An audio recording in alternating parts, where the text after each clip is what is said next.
situation politically for the Mexican government. They can't be seen as sort of backing down to what the foreign minister said yesterday were these sort of unilateral demands from the U.S. So maybe Tillerson and Kelly have some win-win formula here, but I'm not sure what it is. So here's how White House Press Secretary Sean Spicer described U.S.-Mexico relations just yesterday. Is this a cleanup job for the Secretary of State? No, I think that President Peña Nieto and President Trump spoke again. The foreign ministers had several contacts with their staff. I would argue that we have a very healthy and robust relationship with the Mexican government and Mexican officials, and I think they would echo that same sentiment.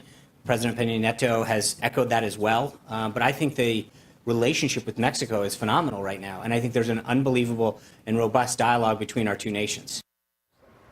Is phenomenal how you would describe it?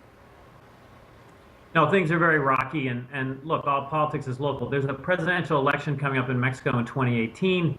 Peña Nieto, his approval numbers are very low. There's a leftist candidate who's very anti-American, even more anti-American than Peña Nieto, who's running against Trump. So it's a very difficult situation for Mexican politicians. They have nationalism. Americans have nationalism.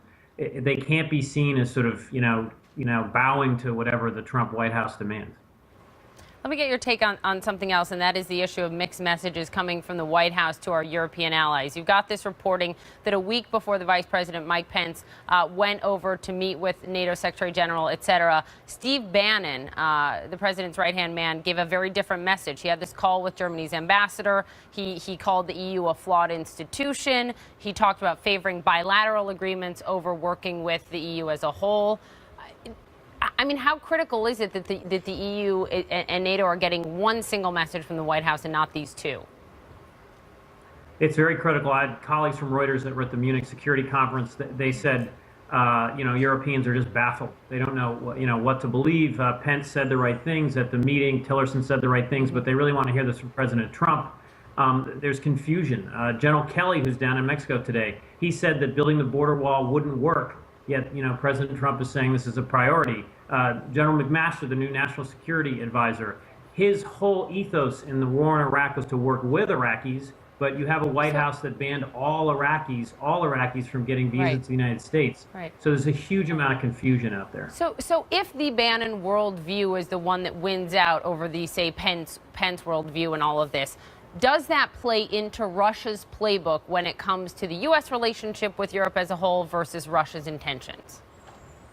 Absolutely. One of Vladimir Putin's key goals in his 17 years in power in Russia has been to weaken the European Union. That happened already with Brexit, and most of all to weaken NATO. It's a hugely effective alliance for the U.S. and Europe, and it's really been a thorn in the side of Putin. So all this confusion helps Putin. It's something he's tried to achieve for decades.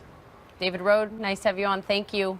Meantime, today at the White House, in just a little bit, the president will meet with a number of big company manufacturing CEOs. Of course, they'll talk about jobs in America, taxes, trade policy. Christine Roman's on top of it all before the bell. Who's going to be there? A lot of big names are going to be there. Dow Chemical, Ford, 3M, a whole bunch of folks, and some of the president's top advisors, too. And we're told from the White House they're going to talk about deregulation, tax and trade, training, and the workforce of the future, which is pretty key here. This all gets underway at about 10:30. Here's why training and workforce of the future is so key, Poppy. If you look at employment and manufacturing in this country, there are 5 million fewer manufacturing jobs today than there were in 2000. Look at that chart. Now look at this chart. There are 325,000 manufacturing jobs open and available at this very moment. So what the president wants to hear from these manufacturers is, what are the barriers to job creation? One of the barriers we've heard from many of these CEOs is the skilled workforce to fit into some of these rapidly changing jobs. There's automation that's also changing how manufacturing is done in this country. So they're going to sit down with the president and talk about what they need, what they would like to see to be able to create more jobs. But it's so fascinating to me that there are 325,000 job openings right now. And a lot of them love the tax policies they expect from the White House. They hate the travel ban. They hate the travel ban. They love the tax policy. And they heard this morning from the Treasury Secretary, Steven Mnuchin, that it could be August. They hope to have tax reform passed by August. Wow. That's something that will make those CEOs happy. It's been a long time. We were kids when the U.S. I had braces the last time they did that. Rehauled tax policy. Thank you, You're Christine. welcome. We appreciate it. Come for us. Controversial Chief Strategist Steve Bannon, just one of the guests we'll hear from a little bit later today at CPAC. You see live pictures of Kellyanne Conway on stage there right now. We'll bring you more about that conference next. Live online. Facebook. Before the Bell is brought to you by E-Trade. Start trading today at etrade.com and go to cnnmoney.com/beforethebell to stay on top of the markets and sign up for the daily newsletter.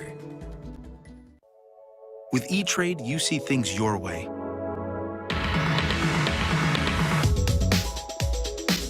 You have access to the right information at the right moment. And when you filter out the noise, it's easy to turn your vision into action. It's your trade. E-Trade. Start trading today at etrade.com. What makes a great custom suit? Fabric sourced from the finest Italian mills, details handpicked by you, and made right here in America in just 3 weeks. I'm Joseph Aboud. This is my custom suit. Now available at Men's Warehouse. It was nice to see everyone. I just wish it was for a better reason. Me too. But the eulogy that